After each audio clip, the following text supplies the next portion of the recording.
ಎಲ್ಲರಿಗೂ ನಮಸ್ಕಾರ. Welcome back to my channel. ನಾನಿವತ್ತು ಬೆಳಗಿನ ಬ್ರೇಕ್ಫಾಸ್ಟ್ಗೆ ಶಾವಿಗೆ ಭಾತನ್ನ ಮಾಡ್ತಾಯಿದ್ದೀನಿ.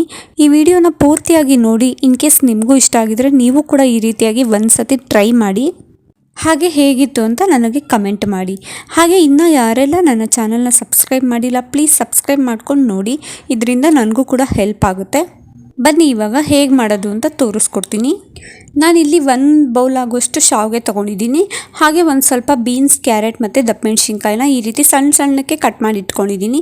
ಮತ್ತು ಒಂದು 6 ಹಸಿಮೆಣ್ಸಿನ್ಕಾಯಿನ ಮಧ್ಯಕ್ಕೆ ಕಟ್ ಮಾಡಿಬಿಟ್ಟು ಇಟ್ಕೊಂಡಿದ್ದೀನಿ. ಒಂದು ಅರ್ಧ ಇಂಚು ಚಕ್ಕೆ ತೊಗೊಂಡಿದ್ದೀನಿ.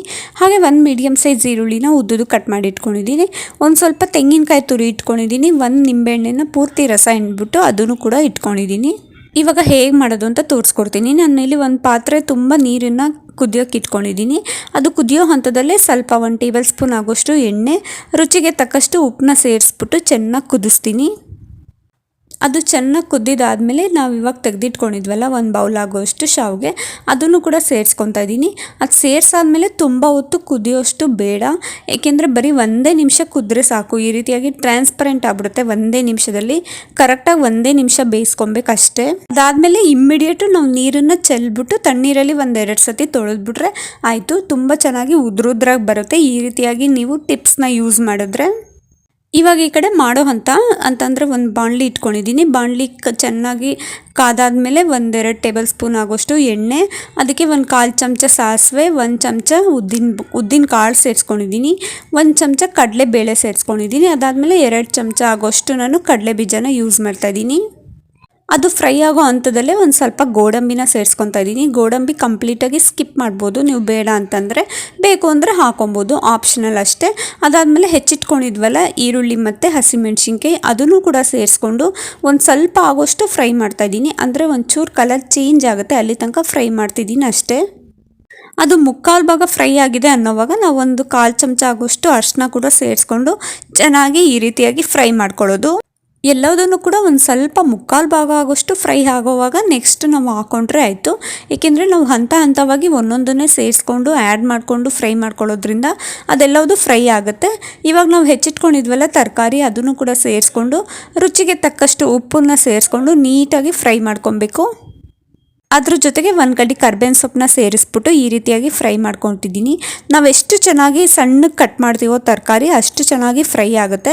ಸ್ವಲ್ಪ ದೊಡ್ಡದಾಗಿ ಕಟ್ ಮಾಡಿದ್ರೆ ನಾವು ಬೇರೆ ಪಾತ್ರೆಯಲ್ಲಿ ಬೇಯಿಸ್ಕೊಂಡು ಹಾಕೋಬೇಕಾಗುತ್ತೆ. ಈ ರೀತಿಯಾಗಿ ಸಣ್ಣಗೆ ಕಟ್ ಮಾಡೋದ್ರಿಂದ ಬೇಗನೆ ಫ್ರೈ ಆಗುತ್ತೆ. ಇವಾಗ ಅದು ಫ್ರೈ ಆದಮೇಲೆ ನಾವು ತುರಿದಿಟ್ಕೊಂಡಿದ್ವಲ್ಲ ತೆಂಗಿನಕಾಯಿ ತುರಿ, ಅದನ್ನು ಸೇರಿಸ್ಕೊತಾ ಇದ್ದೀನಿ. ಅದ್ರ ಜೊತೆಗೆ ನಿಂಬೆಹಣ್ಣಿನ ರಸನೂ ಕೂಡ ಸೇರಿಸ್ಕೊಂಡು ಚೆನ್ನಾಗಿ ಈ ರೀತಿಯಾಗಿ ಮಿಕ್ಸ್ ಮಾಡ್ಕೊಂಬಿಟ್ರೆ ಆಯಿತು. ಇದೆಲ್ಲ ಆದಮೇಲೆ ಕೊನೆಯಲ್ಲಿ ನಾವು ಬೇಯಿಸಿಟ್ಕೊಂಡು ಬಸ್ತಿಟ್ಕೊಂಡಿದ್ವಲ್ಲ ಶಾವಿಗೆನ, ಅದನ್ನು ಕೂಡ ಸೇರಿಸ್ಕೊಂಡು ನೋಡಿ ಈ ರೀತಿಯಾಗಿ ಉದ್ರಾಗಿ ಬರುತ್ತೆ. ನಾವು 1-2-3 ಸತಿ ತಣ್ಣೀರಲ್ಲಿ ತೊಳೆದ್ಬಿಟ್ರೆ ಅಷ್ಟು ಚೆನ್ನಾಗಿ ಬರುತ್ತೆ ಉದ್ರಾಗಿ. ಫಸ್ಟ್ ಟೈಮ್ ಮಾಡ್ತಾರಲ್ಲ ಅವ್ರಿಗೆ ಇದು ಒಂಥರ ಟಿಪ್ಸ್ ಅಂತಲೇ ಅನ್ಬೋದು. ಇವಾಗ ನೀಟಾಗಿ ಮಿಕ್ಸ್ ಮಾಡ್ಕೊಂಬಿಟ್ರೆ ಆಯಿತು. ತುಂಬ ಚೆನ್ನಾಗಿ ಉದ್ರಾಗೆ ಬಂದಿರುತ್ತೆ. ನೀವು ಕೂಡ ಮನೇಲಿ ಒಂದು ಸತಿ ನಮಗೆ ಶಾವಿಗೆ ಮಾಡೋದಕ್ಕೆ ಫಸ್ಟ್ ಟೈಮ್ ಆದರೂ ಸ್ವಲ್ಪ ಒದ್ದೆ ಥರ ಆಗುತ್ತೆ, ಮಾಡೋದಕ್ಕೆ ಬರೋದಿಲ್ಲ ಅಂತ ಅನ್ನೋರಿಗೆ ಇದನ್ನು ಟಿಪ್ಸ್ ಅಂತಲೇ ಅನ್ಬೋದು. ಮೊದಲೇ ಪಾತ್ರೆಯಲ್ಲಿ ಬೇಯಿಸಿಟ್ಕೊಂಡು 1 ನಿಮಿಷ ಕರೆಕ್ಟಾಗಿ 1 ನಿಮಿಷ ಆದಮೇಲೆ ನೀರನ್ನೆಲ್ಲ ಚೆಲ್ಬಿಟ್ಟು 1-2 ಸತಿ ನೀರು ತೊಳೆದ್ಬಿಟ್ರೆ ಆಯಿತು. ತುಂಬ ಚೆನ್ನಾಗಿ ಈ ರೀತಿಯಾಗಿ ಉದ್ರಾಗಿ ಶಾವಿಗೆ ಭಾತು ರೆಡಿ ಆಗುತ್ತೆ. ಇಷ್ಟೇ, ಕೆಲವೊಂದು ಟಿಪ್ಸ್ಗಳನ್ನ ಫಾಲೋ ಮಾಡಿಬಿಟ್ರೆ ಆಯಿತು. ನಾವೇನು ಅಡುಗೆ ಮಾಡಿದ್ರೂ ರುಚಿಯಾಗಿ ಬರುತ್ತೆ. ಈ ರೀತಿಯಾಗಿ ಉದ್ರಾಗಿ ಶಾವಿಗೆ ಭಾತ್ ಹೇಗೆ ಮಾಡೋದು ಅಂತ ತೋರಿಸ್ಕೊಟ್ಟಿದ್ದೀನಿ. ಇನ್ ಕೇಸ್ ಏನಾದರೂ ಈ ವಿಡಿಯೋ ಇಷ್ಟ ಆಗಿದ್ರೆ ಪ್ಲೀಸ್ ಒಂದು ಲೈಕ್ ಮಾಡಿ, ಶೇರ್ ಮಾಡಿ. ಹಾಗೆ ನೀವು ಕೂಡ ಮನೇಲಿ ಒಂದು ಸತಿ ಟ್ರೈ ಮಾಡಿಬಿಟ್ಟು ನನಗೆ ಕಮೆಂಟ್ ಮಾಡಿ.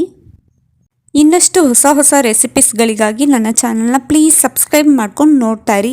ಇನ್ನು ಹೊಸದಾಗಿ ಯಾರೆಲ್ಲ ನನ್ನ ಚಾನಲ್ನ ನೋಡ್ತಾ ಇದ್ದೀರಾ ಪ್ಲೀಸ್ ಸಬ್ಸ್ಕ್ರೈಬ್ ಮಾಡ್ಕೊಂಡು ನೋಡ್ತಾ ಇರಿ. ಮುಂದಿನ ವಿಡಿಯೋದಲ್ಲಿ ಸಿಗ್ತೀನಿ. Thank you for watching.